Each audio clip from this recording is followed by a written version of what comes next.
There are lots of different tools that can help you with citation chaining to find relevant articles that help you answer your research question. In this video, I'm going to cover 3 of them.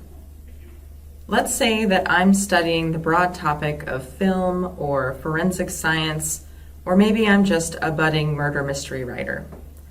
My research is focused particularly on bar fights. Specifically, though, I'm interested in the interaction between the human skull and beer bottles. So I can go to Quick Search and do a quick advanced search looking at the title field for the phrases beer bottles and human skull.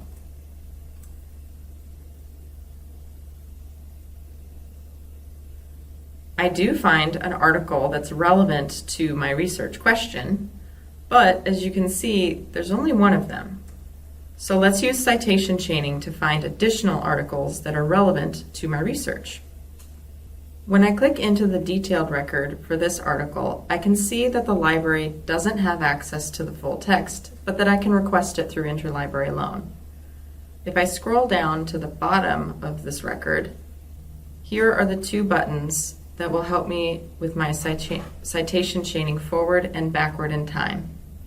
Let's start by going backward, meaning I'm going to look at the sources that this paper cited in its reference section. Or to put it another way, I'm going to look at what the article used for its evidence to support its thesis. Through that link, I found another article that's relevant to my research question.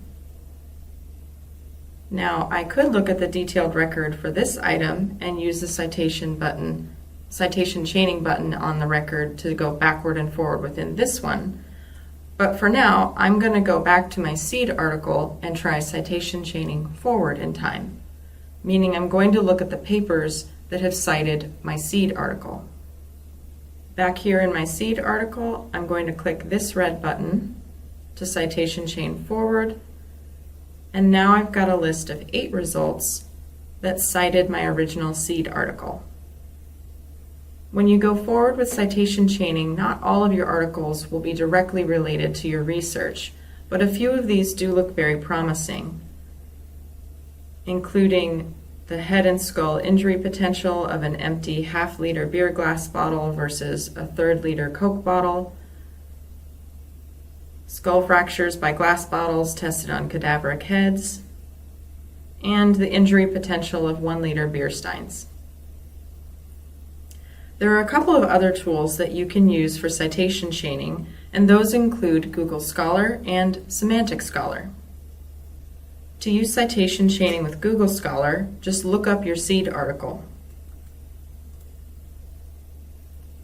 Once you find it, you can see down here on this button, that's how you create the citation for it to use in your paper.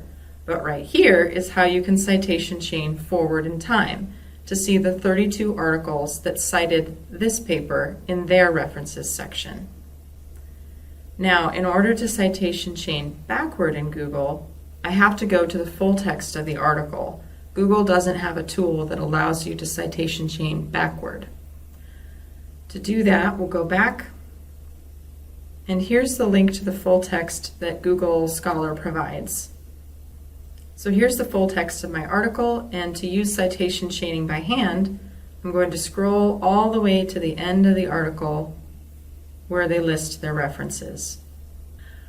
In order to citation chain backward by hand, I would take the title of these articles from the citation and paste them into Google Scholar and see what I could get from the results of that search.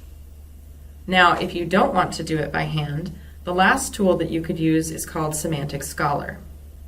Semantic Scholar is free, but you do need to create an account if you want to save items to your library.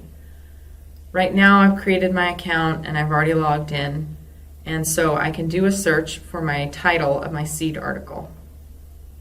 Again, here's my seed article, and you might notice that Semantic Scholar only found 17 sources where this article was cited. Different tools have different counts, and it will just depend on which databases they're searching. So that's why it is useful to use multiple tools to do your citation chaining forward and backward. The backward is going to be more consistent because it's always going to be limited to the resources that are listed in the references area. But citation chaining forward can have different counts because different tools utilize different databases. Clicking into my record, Semantic Scholar has this bar right along here underneath my title that has 3 different areas that are useful to me. So 17 citations is the citation chaining forward, meaning the papers that have cited my seed paper. The 3 references are the links to the papers that are within my paper, so what my paper used as evidence for its thesis. And then related papers are not directly cited or cited by, but they're related in a way that the algorithm thinks is useful. If we click on this area, it will bring you to the list, and you can see here the different numbers of times that this article has been cited. If you want to go to those articles and continue your chaining down the way, you just simply click on those, and then now you're in the 7 citations for that other article that you got from your seed article. Some of these results in Semantic Scholar are really interesting because they can give you the excerpt,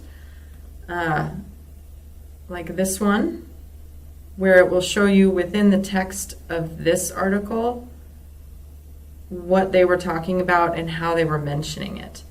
You can also see some of this information if you scroll back to the top and you look at how they're breaking down some of these citations. Semantic Scholar has identified 2 where the citation was for, it was related to the results, and then 6 where it was related to background information.